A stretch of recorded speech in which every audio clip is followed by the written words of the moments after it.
আপনারা দেখছেন বিভিন্ন স্থান থেকে কিন্তু জুতা সংগ্রহ করে আনা হয়েছে এবং এই জুতা কিন্তু নিক্ষেপ করা হয়েছে শেখ মুজিবের মুরালে।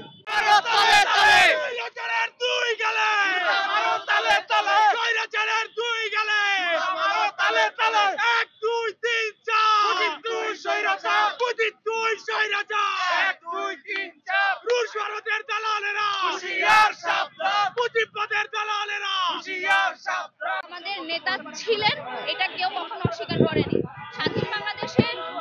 গঠন করার পিছিয়ে বঙ্গবন্ধুর অবদান অনেক বেশি, কিন্তু সেটা কিন্তু একাত্তর পর্যন্ত, একাত্তর পরবর্তী যেসব শেখ মুজিবকে কিন্তু আসলে কোনো ক্রেডিট দেওয়া যেতে পারে না, কারণ 72 থেকে 75-এর মধ্যে কিন্তু শেখ মুজিবের একটা স্বৈরাচারী রূপ আমরা সামনে দেখি। শেখ মুজিব বাকশাল গঠন করেছে, শেখ মুজিব এতগুলা জাসদ কর্মী গুমের দায়ী, এত জহিরায়নের গুমের দায়ী, রক্ষী বাহিনী গঠন করার জন্য সে দায়ী, সে সিরাজ শিকদারের খুনে দায়ী, অনেক কিছুর জন্য তাকে কিন্তু আসলে কাঠ করে দাঁড় করানো যায়। শেখ মুজিবের এসব কিন্তু আওয়ামী লীগ সরকার সবসময় তার কুকীর্তি যা যা আছে, শেখ মুজিবের যেসব কর্মকাণ্ড এগুলো কিন্তু আওয়ামী লীগ সরকার 15 বছর ধরে কখনো কারোর সামনে আসতে দেয় নাই। একটা মানুষ যদি খারাপ কিছু করে তার প্রতি একটা রাগ অবশ্যই আপনার আপনার মনেও হচ্ছে জেনারেট হবে, কিন্তু আপনি একটা মানুষ জানেন খারাপ কিছু করছে, কিন্তু আপনাকে জোর করে চেপে ধরে হচ্ছে বলা হচ্ছে যে না সে একটা ফেরেশতা, সে ভালো কিছু করছে, তখন কিন্তু অটোমেটিক্যালি আপনার মনে তার সে যে খারাপ কিছু করছে সেটার একটা রাগ জমা হবে, আরো মনে হবে যে আপনাকে জোর করে তাকে ভালো বলানো হচ্ছে সেটার। তো এই মুহূর্তে ব্যাপারটা এরকম হয়েছে, আপনি সারা জীবন হইতেছে গিয়া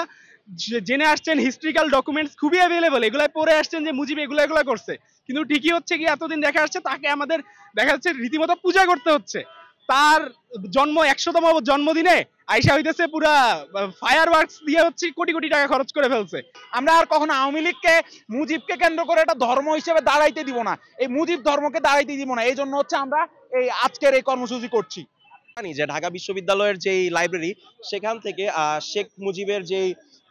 72 থেকে 75-এর যেই নিউজগুলো ছিল সেগুলো আসলে বিশেষ অনুমতি ছাড়া অ্যাক্সেস করা যেত না। সো সেই ক্ষেত্রে আমরা জানি যে এটা খুবই স্বাভাবিক যে মানুষের মন থেকে আসলে যদি কোনো জিনিস মানুষের চোখের আড়াল করে দেওয়া হয়, চোখের আড়াল মানে মনের আড়াল, তো সেক্ষেত্রে হয়তোবা কেউ ভুলে গিয়েছেন যে শেখ মুজিব আসলে স্বৈরাচার ছিলেন। কিন্তু আগস্টের পরে এবং ইভেন আগস্টের আগেও যে শেখ মুজিবের এই বিভিন্ন যে ফ্যাসিবাদ কায়েমের যেই বিভিন্ন ঘটনা এবং তার সময়ে তার অপরাধের কারণে, তার নেপোটিজমের কারণে যে দুর্ভিক্ষ হয়েছে, তারপরে তার তৈরিকৃত রক্ষী বাহিনীর কারণে যে হাজার হাজার মানুষকে হত্যা করা হয়েছে, এই সব ব্যাপারগুলা আসলে অলরেডি সামনে চলে এসেছে এবং সেক্ষেত্রে তাকে স্বৈরাচার বলতে আসলে কোনো আপত্তি নাই। বরং কেউ যদি স্বৈরাচার না বলতে চায় তাহলে আমি হয় ভেবে নিব যে সে আসলে ইতিহাস জানতে আগ্রহী না, কিংবা তার একটা বিশেষ উদ্দেশ্য আছে।